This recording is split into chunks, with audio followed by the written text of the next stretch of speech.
देखो हमने कल एलपीपी स्टार्ट करी थी। एलपीपी में सबसे पहले एलपीपी क्यों आई थी, मैंने बताया था सेकेंड वर्ल्ड वॉर है, वहाँ पे लिमिटेड रिसोर्सेज में मैक्सिमम लॉस करना। फिर वो जो कॉन्सेप्ट वहाँ से मिला था तो इंडस्ट्रीज वगैरह में यूज करने लगा कि अपन लिमिटेड रिसोर्सेज से कैसे प्रॉफिट को मैक्सिमाइज कर सकते हैं या फिर कॉस्ट को मिनिमाइज कर सकते हैं। तो ये वहाँ से उसका इन्वेंट हुआ था। अपन क्या समझेंगे, अपन एलपीपी समझेंगे, उसमें ग्राफिकल मेथड समझेंगे। कल की क्लास में हमने बहुत टाइप के सॉल्यूशन पढ़े थे। पहले तो सॉल्यूशन बोलते किसको है, कांस्टेंट जो होते हैं, प्रतिबंधों को सेटिस्फाई करने वाली सारी एक्स की जो वैल्यू होती है उसको क्या बोलते हैं, सॉल्यूशन बोलते हैं। सॉल्यूशन के बाद हमने कौन से पढ़े थे बताओ, हाँ पॉसिबल सॉल्यूशन। कौन से, वो सॉल्यूशन जो कांस्टेंट को भी सेटिस्फाई करे, साथ में नॉन नेगेटिव कांस्टेंट को, मतलब नेगेटिव नहीं हो, सारे पॉजिटिव हो, तो उसको हमने पॉसिबल सॉल्यूशन पढ़ा था। फिर हमने बेसिक सॉल्यूशंस पढ़े थे। यदि आपको अननोन वेरिएबल है, जो चरों की संख्या है अननोन, उनकी संख्या ज्यादा हो इक्वेशन से, when total number of unknowns are greater than total number of equations. अपन को पता है ना, इक्वेशन जितनी होती है उतने ही अननोन सॉल्व कर पाते हैं। भाई 3 इक्वेशन और 3 अननोन हो तभी सॉल्व हो पाता है। तो उसमें क्या होता है कि भाई ज्यादा हो गई आपके अननोन, तो जितने ज्यादा है उतने क्या कर दो, जीरो पुट करके इसको सॉल्व करो। ये कौन सा सॉल्यूशन होता है, बेसिक सॉल्यूशन होता है। बेसिक पॉसिबल सॉल्यूशन होते हैं जो बेसिक भी होते हैं और साथ में क्या हो जाएंगे, नॉन नेगेटिव हो, उस रिस्ट्रिक्शंस को फॉलो करे, मतलब नॉन नेगेटिव भी हो बेसिक भी हो, वो क्या हो जाएंगे, बेसिक पॉसिबल सॉल्यूशन हो जाएंगे। अब बेसिक सॉल्यूशन में एक होता है डीजनरेट और नॉन डीजनरेट, जिसको अपभ्रष्ट और अन अपभ्रष्ट बोलते हैं। डीजनरेट या फिर अपभ्रष्ट इसको बोलते हैं। देखो जितने जितने एक्स्ट्रा अननोन होंगे उनको तो जीरो पुट करेंगे ही करेंगे, उसके अलावा जो रहेंगे उनको सॉल्व करेंगे। उनमें यदि एक भी जीरो मिल जाए, एटलीस्ट 1 जीरो, तो उसको क्या बोल देंगे, डीजनरेट अपभ्रष्ट बोल देंगे। और या फिर वो नॉन जीरो है उसको क्या, नॉन डीजनरेट और या फिर अनअपभ्रष्ट बोल देंगे। Is that clear. अब उस पर अपन ने क्वेश्चन लिया था, आज एक क्वेश्चन और ले रहा हूँ, तो उसके बाद अपन वो ग्राफिकल मेथड करेंगे सारी डिटेल में। अब देखो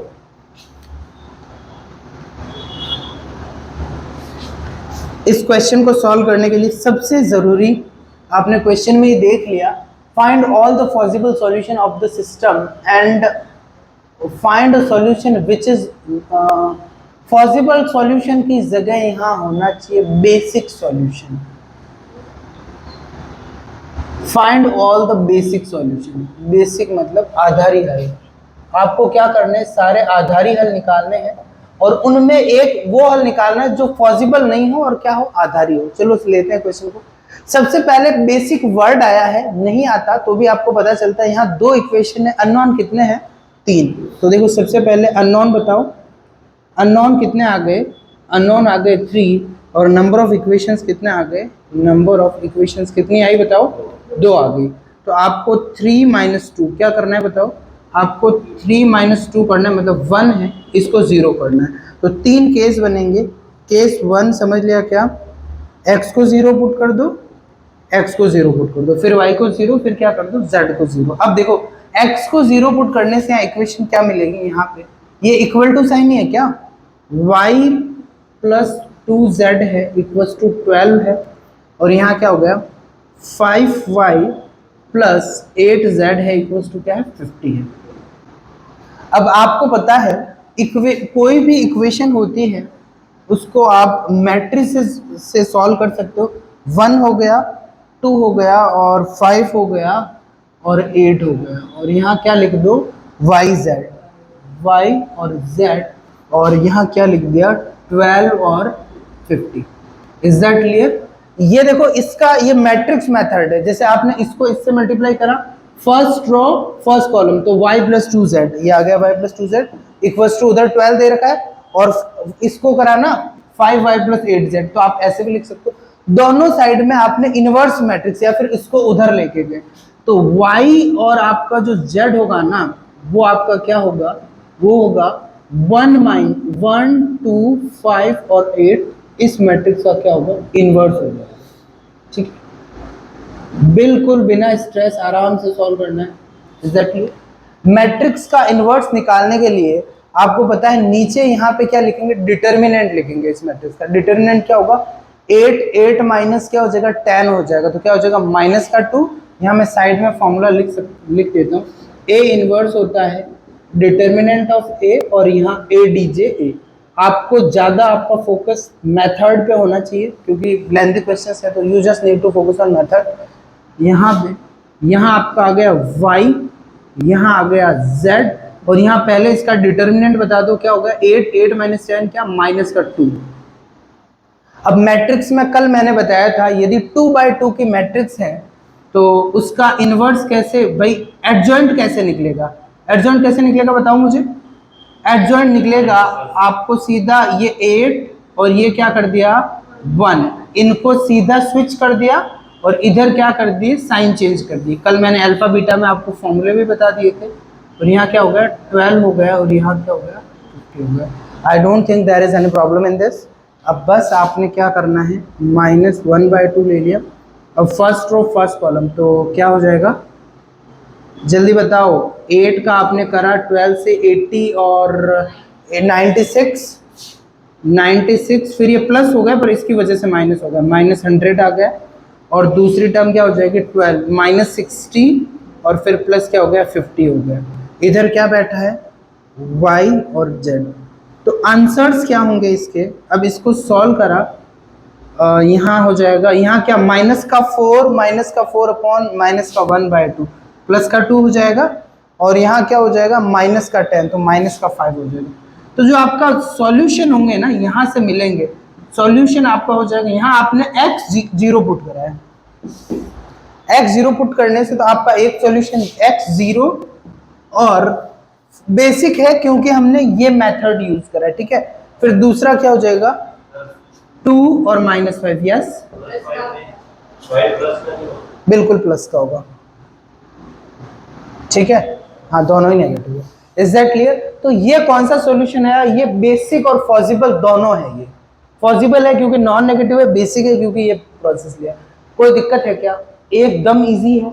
अब इसमें आपको 3 सॉल्यूशन मिलेंगे। दूसरा क्या होगा बताओ, दूसरे में आपका y0 होगा, ठीक है, मैं इसमें ही कर रहा हूँ। दूसरे में x की जगह क्या 0 हो जाएगा, y0 हो जाएगा। और आपके यहाँ से ये दोनों हटा दो और यहाँ क्या हो जाएगा x, और ये क्या हो गया 3x हो जाएगा। फिर यहाँ से क्या हटेगा 1 2, तो 1 2 ही रहेगा, और ये क्या हो जाएगा, ये 3 8 हो जाएगा। 5 की जगह क्या हो जाएगा 3 हो जाएगा। इससे आपकी कंपेयर करने की स्किल भी बढ़ती है। समझ गए ना, ये दोनों में क्या चेंज हुआ है, कुछ भी नहीं। देखो ये 1 2 और 3 8, और यहाँ x आ गया, और फिर यहाँ क्या हो जाएगा xz हो जाएगा, xz हो जाएगा 1 2, और ये क्या हो गया 3 हो गया, वो सेम ही रहेगा। और a इनवर्स का फॉर्मूला सेम है। इसमें क्या हो जाएगा, देखो ये 1 8, ये -2, और ये क्या हो जाएगा -3 हो जाएगा। डिटर्मिनेंट की वैल्यू क्या होगी, वाओ कोइंसिडेंट से ये भी क्या है -2 ही है, लकी अस। यहाँ आपका चल रहा है x, बिल्कुल सही +2 है, ये हो गया। और उसके बाद इसको सॉल्व करा तो ये आपका सेम ही रह गया पहला वाला। दूसरे वाला 12 3 क्या होता है 36 हो गया नेगेटिव का, और ये आपका प्लस है, तो 36 + 15 प्लस का 14, और 14/2 7, और यहाँ क्या रहेगा नेगेटिव का 2। तो यहाँ पे सॉल्यूशन क्या आ जाएगा, y की जगह क्या है 0 है, x की जगह क्या है -2 है, और यहाँ क्या है 7 है। मतलब ये कौन सा सॉल्यूशन है, ये सॉल्यूशन बेसिक है पर पॉसिबल नहीं है। पॉसिबल क्यों नहीं है, नॉन जीरो को सेटिस्फाई नहीं। देखो चीज़ों का जो मतलब पता होता है तो पढ़ने का मज़ा ही कुछ और होता है। तो आपको ये बता रखा है, हर चीज़ों को सोचा करो क्यों होता है। अब देखो फिर यहाँ थर्ड पॉइंट क्या होगा बताओ, y की जगह क्या हो जाएगा बेचारा z ही बचा है, 3 ही केस बनेंगे। और यहाँ पे फिर क्या हो जाएगा, ये हटेगा, तो यहाँ सिर्फ x + y, और यहाँ क्या हो जाएगा 5y हो जाएगा। यहाँ 1 1 हो जाएगा और 3 5 हो जाएगा, 1 1 और 3 5, x y, और यहाँ x y हो जाएगा, ये चेंज हो जाएंगे दोनों, और ये भी सेम रहेगा। ये अच्छा ये तो इन्वर्स है ना, ये निकाल लेंगे, ठीक है। अब देखो ये चेंज करा, क्या हुआ, 1 हुआ, 5 हुआ, y हुआ। अब देखो यहाँ पे डिनोमिनेटर निकालना है, तो डिनोमिनेटर कैसे निकलेगा बताओ मुझे। डिनोमिनेटर नहीं, सॉरी, डिटर्मिनेंट। तो डिटर्मिनेंट 5 में से 3 प्लस का 2 ही आ रहा है, ठीक है, तो अपनी किस्मत अच्छी है। फिर 1 और 5 को स्विच करना है, तो यहाँ से फिर क्या आ जाएगा बताओ, यहाँ आपका आ गया 5 और यहाँ क्या गया 1, यहाँ minus minus 3। Is that clear, कोई दिक्कत। अब यहाँ से क्या, कोई दिक्कत है क्या, समझ में आया, इजी है, कोई दिक्कत है नहीं इसमें। अब यहाँ पे फिर ये भी आपके कैलकुलेशन इस बार चेंज होगी और ये भी चेंज होगी, ये y लिख दिया, x और y।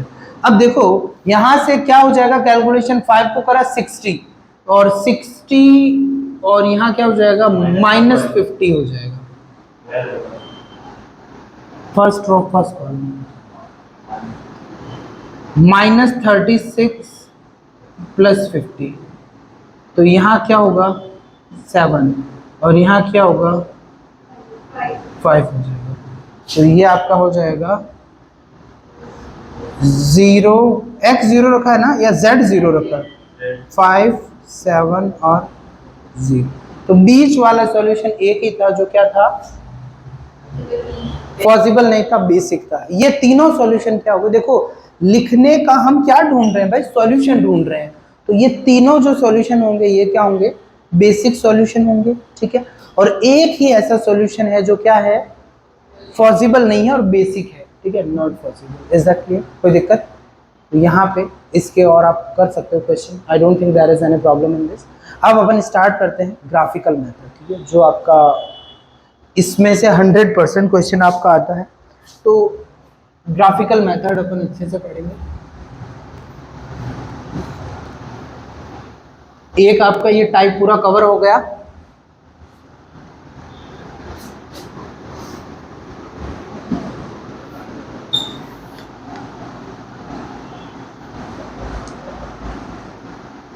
देखो ग्राफिकल मेथड, सबसे जरूरी बात ये है कि इसका यूज कब किया जाता है। ग्राफिकल मेथड हिंदी में इसको बोलते हैं ग्राफीय विधि। देखो ग्राफ जो बनता है आपके एलपीपी में, उसमें हमेशा आपको लाइंस ड्रॉ करनी पड़ती है, लाइंस ड्रॉ करते हैं, ठीक है। और लाइन की इक्वेशन होती है y = mx + c, और लाइन के इक्वेशन में वेरिएबल कितने होते हैं, 2 ही होते हैं, x और y। तो ग्राफिकल मेथड सबसे पहले ये यूज कहाँ होगा, जब वेरिएबल 2 ही हो, समझ गए ना। 2 से ज्यादा वेरिएबल होगा उसके लिए अपन दूसरे मेथड पढ़ेंगे, जैसे सिंप्लेक्स करेंगे। तो सबसे पहले हम we use graphical methods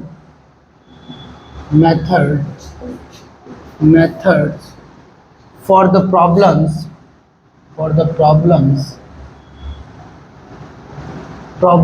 with 2 variables।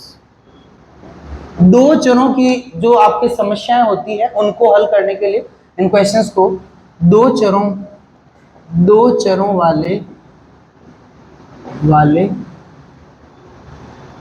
LPP को हल करने के लिए ग्राफीय विधि का यूज किया जाता है। ग्राफीय विधि का उपयोग होता है।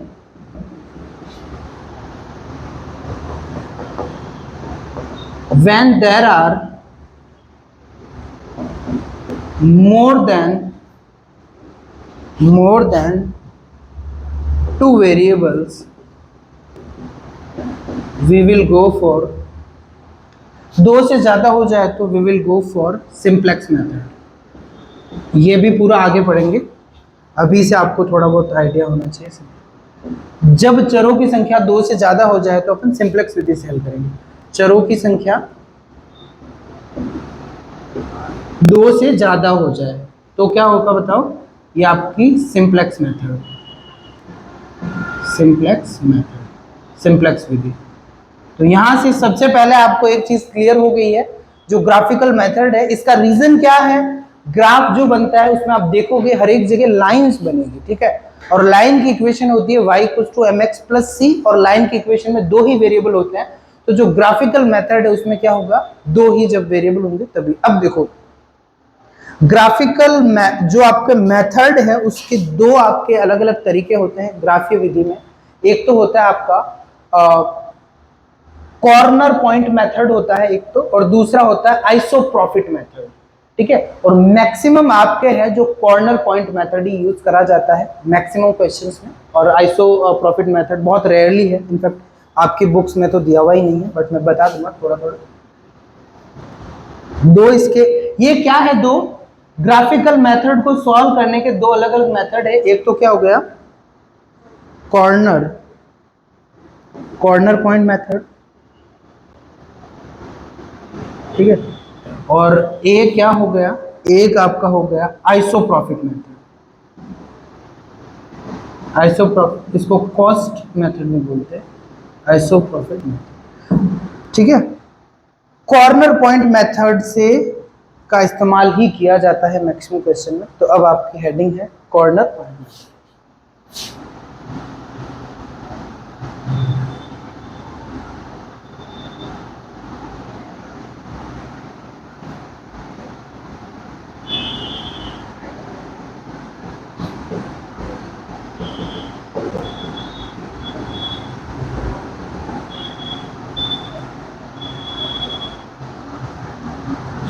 देखो थोड़ा मैं आपको ब्रीफ कर देता हूँ कॉर्नर पॉइंट मेथड क्या होता है, कैसा क्या होता है, पूरा प्रोसेस समझ लेंगे अपन।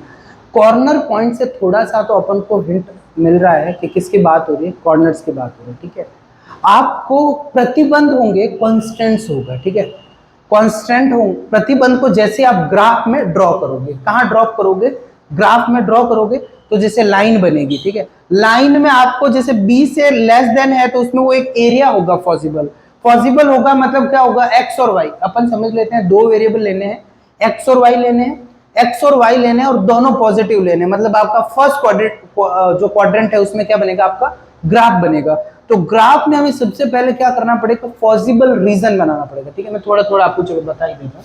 जैसे आपने ये आपने पूरा फिर लिखेंगे अपन अच्छे से, ये समझ लिया x है, ये समझ लिया y है। अब आपकी बात है किसकी, पॉसिबल सॉल्यूशन की। पॉसिबल सॉल्यूशन मतलब ये आपका जो y है वो ऊपर होना चाहिए, x भी इधर होना चाहिए, मतलब ग्राफ आपका फर्स्ट क्वाड्रेंट में देखा जाएगा। अब बात रही कांस्टेंट, हर एक जो कांस्टेंट होता है वो एक टाइप की क्या होती है, लाइन होती है। जैसे आपको बोल दिया z आपका ऐसा कुछ होगा, ax + by ले लिया, और अब आपने ले लिया a1x + b1y ले लिया, ये छोटा है किससे, यहाँ b नहीं लेती, या b1 डैश से छोटा है, ठीक है। तो अब ये अपन क्या करेंगे, इसके हेल्प से एक लाइन ड्रॉ करेंगे, ये इसकी हेल्प से लाइन ड्रॉ कर दी।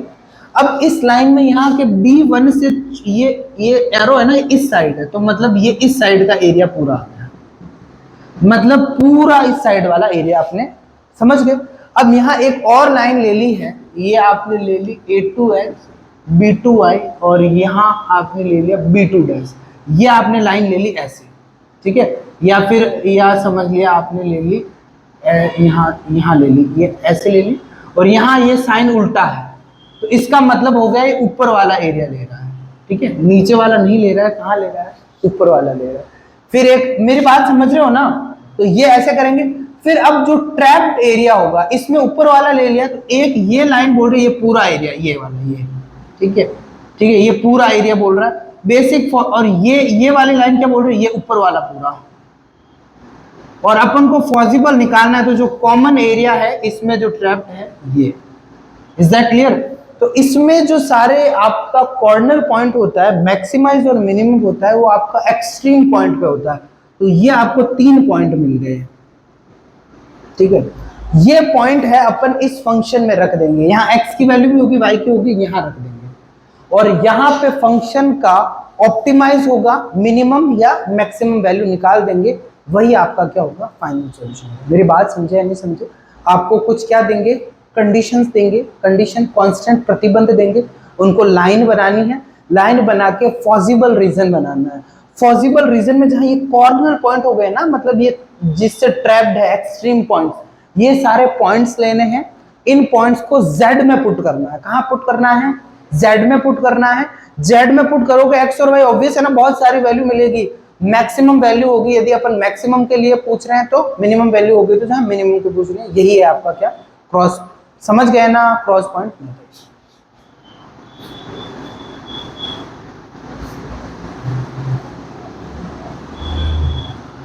तो सबसे पहले क्या करेंगे, corner point is method is consist of following steps. Corner point method is consist का क्या मतलब है, कंसिस्ट ऑफ फॉलोइंग स्टेप्स। निम्न, ये क्या है, इसके पद है, ठीक है, स्टेप है। मतलब आपको ये जो नीचे वाले है ना, या इसको लिख सकते हो जो कॉर्नर पॉइंट मेथड है, इसमें जो निम्न जो पद है उनको आप फॉलो करेंगे तो इससे क्या हो जाएगा, ये सॉल्व हो जाएगा। सबसे पहला है, you need to find out possible region. Need to find possible reason.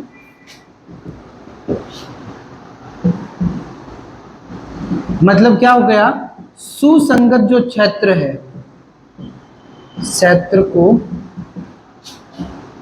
ज्ञात करना होगा। किसकी हेल्प से? With the help of constants, प्रतिबंधों की सहायता से,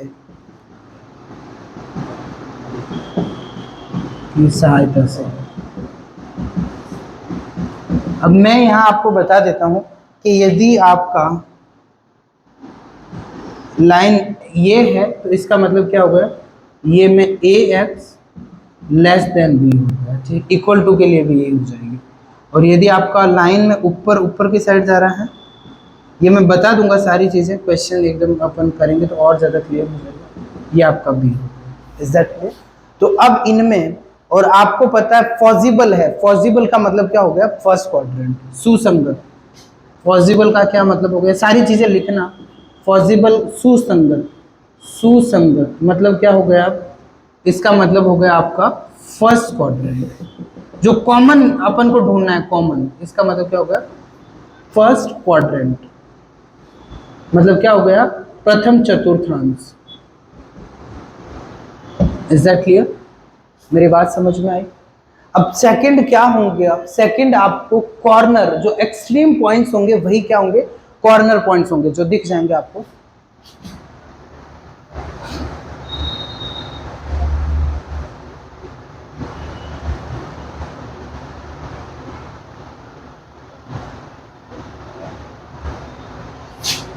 स्टेप सेकंड क्या होगा, we will find extreme points. ये कौन से होंगे, ये आपके कॉर्नर पॉइंट्स होंगे। अब आपको मैं यहाँ थोड़ा सा एग्जांपल भी दे दूंगा। ये आपने ये लिया, दोनों में ट्रैप लिया, तो आपका ये पॉसिबल रीजन आ गया। तो इसके आपके कॉर्नर वाले पॉइंट कौन से हो गए, ये हो गया, ये हो गया, ये हो गया, ये हो गया। Is that clear? ये आपका एफ आर है, मतलब क्या हो गया, पॉसिबल रीजन। अब आपको we will have to put the values of x और वाई होगी हर एक भाई कॉर्नर पॉइंट की, उसको कहां पुट करना है, जेड में पुट करना है, ठीक है। और उसको ऑप्टिमाइज में, मेरी बात समझ लो ना, मैक्सिमम वैल्यू होगी और मिनिमम वैल्यू होगी भाई, एक जगह आपको मैक्सिमम मिल जाएगा, एक जगह मिनिमम मिल जाएगा, एकदम सिंपल, कोई मातापोड़ी नहीं है। जैसे आपने ये सारे पॉसिबल समझ लिए, ये आपने यहां मैंने समझ लिया इसका Z1 है या Z1 है, ये ले लिया Z2 है, और यहाँ क्या हो गया Z3 है और Z4 है। इसका क्या मतलब है, यहाँ x1 y1 पुट करे, उससे Z1 आई, यहाँ Z2 आई, ऐसे अलग अलग क्या आ रही है, वैल्यू आ रही है। थर्ड है, we will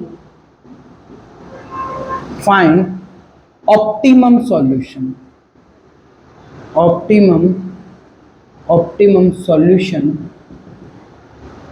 optimum solution by putting corner points in, कहाँ पुट करेंगे, ऑब्जेक्टिव फंक्शंस में, by putting corner points in objective function, जो आपका z दे रखा है ना, in objective function, objective function, समझ में आया। और जैसे आपके बहुत सारे यहाँ पे, मेरी बात समझिए ना, तो यहाँ पे मैक्सिमम आपको z निकालना है, तो ये क्या हो जाएगा, इनमें से Z1 Z2 Z3, इनमें जो मैक्सिमम होगा वही आपका मैक्सिमम Z हो जाएगा, और मिनिमम होगा Z, वो क्या हो जाएगा, इन सारे जो सॉल्यूशन है उनसे क्या हो जाएगा, मिनिमम हो जाएगा, वही क्या हो जाएगा एग्जैक्टली। कोई दिक्कत है मेरी बात, हर एक Z के करस्पॉन्डिंग, हर एक कॉर्नर पॉइंट के करस्पॉन्डिंग आपको एक Z मिलेगा। मेरी बात समझ रहे हो ना, या x और y होगा, पुट कर देंगे Z में तो मिलेगा ना। उन सॉल्यूशन में जो सबसे बड़ा होगा वहां फंक्शन क्या होगा, मैक्सिमम हो जाएगा, सबसे छोटा होगा वहां पे क्या हो जाएगा, मिनिमम हो जाएगा। तो आपको यही ध्यान रखना है। अपन के लिए आइसोप्रोफिट मेथड बहुत कम यूज होता है, मेन कौन सा, कॉर्नर पॉइंट मेथड यूज होता है, और इसका भी कोई नाम नहीं आता है। आपको सीधा क्वेश्चन आएगा, इक्वेशन बने, बट तुम्हें बता रहा हूँ ये होता है, सीधा अपन को लाइन की इक्वेशन बनेगी, सीधा लैंग्वेज देगा, ठीक। लैंग्वेज कहीं ऐसे भी हो जाएगा पॉसिबल रीजन पर, तुम्हें अब सारी चीजें क्लियर है। पॉसिबल का मतलब फर्स्ट क्वाड्रेंट लेना है, लाइन की इक्वेशन है, कैसे क्या बनाना, पॉसिबल रीजन बनाया सारे। अब जैसे है ना, ये एरिया पूरा ट्रैप्ड है, ठीक है, तो ये सारे सॉल्यूशन है, ठीक है, पर इनमें है ना ये है कि जो एक्सट्रीम पॉइंट है उस पे ही फंक्शन मिनिमम होगा या मैक्सिमम होगा, ठीक है। ये सारे ही सॉल्यूशन, ये क्यों है सॉल्यूशन, क्योंकि आपने जो पढ़ा था फर्स्ट क्लास में, वहां सॉल्यूशन किसको बोलते हैं, जो कांस्टेंट को फॉलो करते हैं। इस लाइन का मतलब है कि भाई इससे इधर चले जाओ, ठीक है, और इस लाइन का मतलब है इससे इधर पूरा है। जो कॉमन एरिया है वो ये है, मतलब ये सारे कांस्टेंट को, हर एक प्रतिबंध को सेटिस्फाई करता है, तो इसका मतलब ये सारे सॉल्यूशन है। भाई हर एक चीज का अपन को मतलब पता है ना, ये सारे हैं वो सॉल्यूशन ही है। उन सारे सॉल्यूशन में क्या होगा, अब बात रही, फिर आगे बढ़े थोड़े, पॉसिबल सॉल्यूशन, वो नॉन नेगेटिव क्या होते हैं, जो भी वेरिएबल होते हैं सिर्फ पॉजिटिव लेने होते हैं, तो पॉजिटिव फर्स्ट क्वाड्रेंट में ही है, ठीक है। दो वेरिएबल x और y ले लिया, x1 या x2 ले लिया, पॉजिटिव है, तो यहाँ इसीलिए पॉसिबल रीजन की बात हुई। मेरी बात समझ रहे हो नहीं। और ऑप्टिमम सॉल्यूशन उसको बोलते हैं जहां z या तो मैक्सिमम होता है या मिनिमम होता है, वो हमेशा एक्सट्रीम पॉइंट पे ही होता है, समझ गए ना। एक्सट्रीम मतलब पूरे एरिया के सबसे टॉप वाले, और वो कॉर्नर पॉइंट पे बनता है। अब मैं आपको क्या करूंगा, सीधा अभी क्वेश्चन नहीं लेके अपन क्या करेंगे, हाइपोथेटिकल सिचुएशन बनाएंगे, अलग अलग ग्राफ बनाऊंगा मैं, और उसमें आपको चीजें और क्लियर करूंगा क्या। हाँ, पॉसिबल ही देगा, मैं बताऊंगा ना। पॉसिबल में नहीं आया तो उसमें आ जाएगा नो ऑप्टिमम सॉल्यूशन, मैं बता रहा हूँ, मैं वही केस दूंगा। यूनिक सॉल्यूशन क्या होगा, एक से ज्यादा सॉल्यूशन क्या होगा, I will just take that kind of cases now. अब अपन क्या करेंगे, अपन अलग अलग केसेस बनाते हैं, ठीक है, अपने हिसाब से, फिर क्वेश्चंस ले लेंगे बाद में।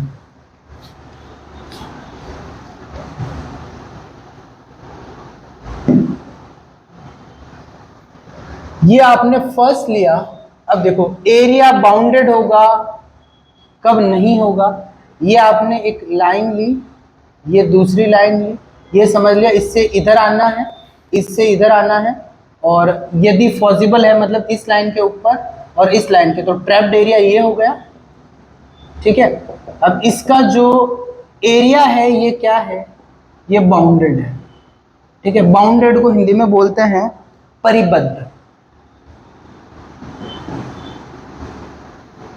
और समझ लिया एक सॉल्यूशन यहां आ गया या यहां कहीं पे भी आ गया, तो इसका हो जाएगा यूनिक सॉल्यूशन,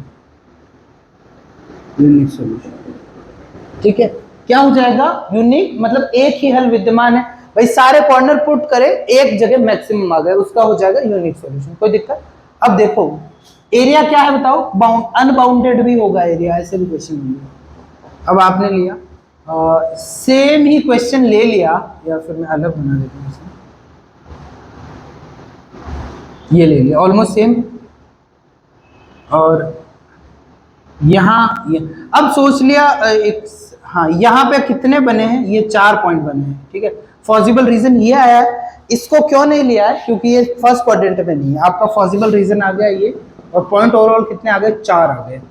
तो हमेशा ऐसा भी हो सकता है कि 2 पॉइंट पे क्या हो जाए, लगातार ये भी सेटिस्फाई कर रहा है, ये भी। कभी ऐसा नहीं होगा कि ये और ये सेटिस्फाई कर रहे हैं, नहीं। यदि दो आपके जेड है उस पे मैक्सिमम या मिनिमम आएगा तो वो दोनों कॉन्जिक्यूटिव होंगे, मतलब ये हो जाएगा, या ये हो जाएगा, या ये हो जाएगा। उसका आपको देखते ही पता चल जाएगा। देखते ही कैसे पता चलेगा, ये एक लाइन की इक्वेशन है, ठीक है। और इसका मतलब जेड की भी वो समझ गए ना, सिमिलर ही होगी। मेरी बात समझ रहे हो ना, जेड और एक ये जब सेम हो जाए, तो यदि 2 पॉइंट जिसमें लगातार आ जाए, तो उसमें इस लाइन पे आने वाला हर एक पॉइंट, ये बीच में सारे क्या है, सॉल्यूशन है। इसको क्या, मल्टी सॉल्यूशन बनेंगे, ठीक है। मेरी बात समझ रहे हो या नहीं समझ रहे हो? तो और इसका पता कैसे चलेगा, आपको एकदम देखोगे ना, जब जेड और ए कांस्टेंट सेम आ गया, ठीक है, तो उसका मतलब समझ गए ना कि ये पूरी लाइन आपका क्या हो जाएगी, सॉल्यूशन हो जाएगी। इसमें यूनिक सॉल्यूशन नहीं, इसमें क्या, मल्टी सॉल्यूशन है। और यहाँ एरिया है वो क्या है, बाउंडेड है। यहाँ पे भी एरिया बाउंडेड किसको बोलते हैं, एरिया बंद हो जाएगा उसको। तो यहाँ एरिया आपका क्या आ गया, बाउंडेड आ गया। और सॉल्यूशन कितने आ गए, ये समझ लिए, यहाँ पे और यहाँ पे दोनों सॉल्यूशन है, तो ये सारे क्या हो गए आपके, सॉल्यूशंस हो गए। तो यहाँ बोल दो मल्टी सॉल्यूशंस, मल्टी सॉल्यूशन। अब देखो, और आपने आगे और पढ़ते हैं।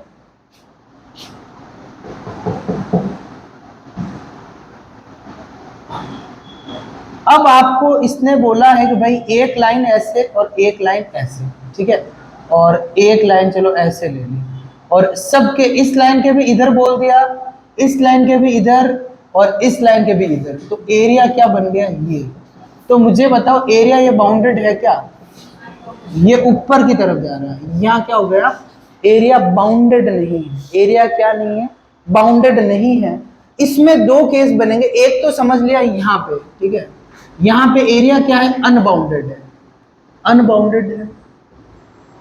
और यहाँ पे सॉल्यूशन एक तो हो गया कि यूनिक आ गया, यहाँ पे यूनिक आ गया, ठीक है। और दूसरा, अपन यहाँ एरिया बाउंडेड नहीं है, तो इसका मतलब जरूरी नहीं सारे मैक्सिमम और मिनिमम क्या एक्सट्रीम पॉइंट पे मिलेंगे। उसका हमें पता कैसे चलेगा, जैसे आपको मैंने क्या बोला, पॉसिबल सॉल्यूशन का हर एक पॉइंट होता है, वो एक क्या होता है, सॉल्यूशन होता है। Is that clear? और वो भी पॉसिबल सॉल्यूशन होता है। हमको ऑप्टिमम सॉल्यूशन निकालना है या ऑप्टिमल सॉल्यूशन निकालना है, जहां जेड मैक्सिमम हो या मिनिमम हो। तो एरिया बाउंडेड नहीं है और अपन ने इससे ऊपर की कोई एक वैल्यू ली, तो समझ लिया अपन को यहाँ पे आ रहा है मिनिमम या फिर मैक्सिमम आ रहा है। हमने यहाँ बीच की कोई वैल्यू ली, वहां इससे बड़ा और आ गया सॉल्यूशन, यहाँ कोई इससे बड़ी ली। अब एरिया तो बाउंडेड ही नहीं है ना। जो मैंने कहा मैक्सिमम और मिनिमम वैल्यू मिलती है वो एक्सट्रीम पॉइंट में मिलती है। एक्सट्रीम मतलब कोने वाले, ठीक है। एक्सट्रीम पॉइंट इसमें है ही नहीं, ऊपर कोना बन नहीं रहा है ना, तो यहाँ पे ऊपर आंसर आ ही जा रहा है, आ ही जा रहा है, आ ही जा रहा है। तो लास्ट में अपन को पता थोड़ी एक्सट्रीम पॉइंट इधर क्या है, क्योंकि एरिया अनबाउंडेड है ना। तो इसमें सॉल्यूशन भी क्या हो जाएंगे इस केस में, जो अनबाउंडेड सॉल्यूशन हो जाएंगे, ठीक है, अनबाउंडेड। मेरी बात समझ रहे हो या नहीं समझ रहे हो? समझ गए ना भाई। हो सका कि ये आपका आ गया मैक्सिमम, इससे उधर गए, उससे कम ही वैल्यू है, तो हमको समझ लिया कि एक्सट्रीम पॉइंट इधर से ही है। पर एक्सट्रीम पॉइंट उस साइड में है जहां पे मैक्सिमम मिल रही है, तो वो तो बाउंडेड ही नहीं है। मेरी बात समझ गए ना? तो ये 2 केस मैंने इसमें एक साथ ही बता दिए। अब वापस इसमें ये 2 पॉइंट तो काउंट हो गए, कौन से, मैं ये बिल्कुल है, ये भी है, ये भी है, पर ऊपर ऊपर बंद थोड़ी है, तो ऊपर वाले कॉर्नर पॉइंट्स अपन को मिले ही नहीं है।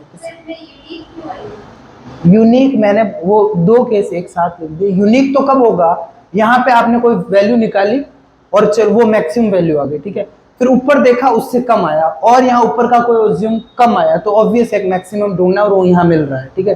पहला केस ये लिया था, इसके आप 2 अलग डायग्राम बना देना।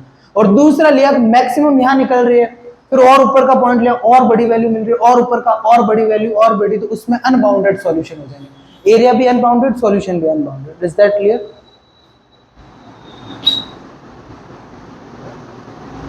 अब आपको यदि ये आ जाए,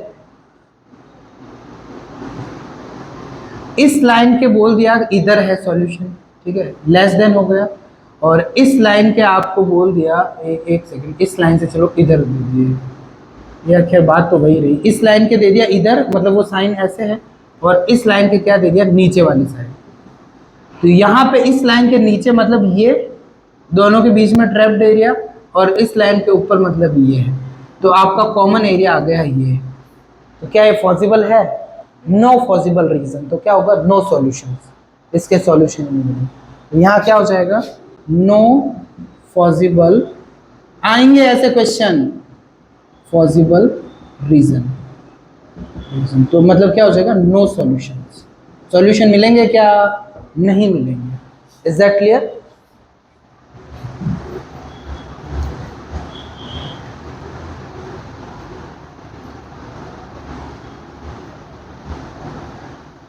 समझ में आ रहा है नहीं आ रहा? अब देखो ये आपका 5th पॉइंट हो गया।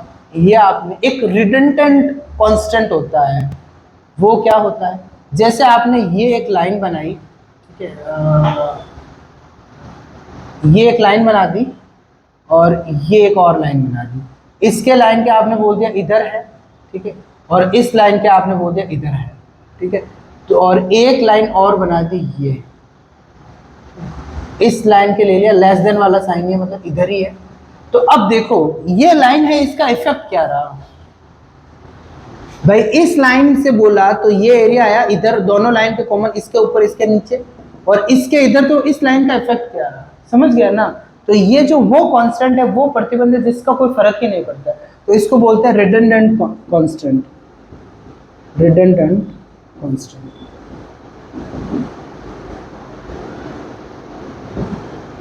इसका मतलब क्या है? प्रतिबंध, अप्रभावी प्रतिबंध, जिसका कोई प्रभाव ही नहीं है, हैविंग नो इफेक्ट्स।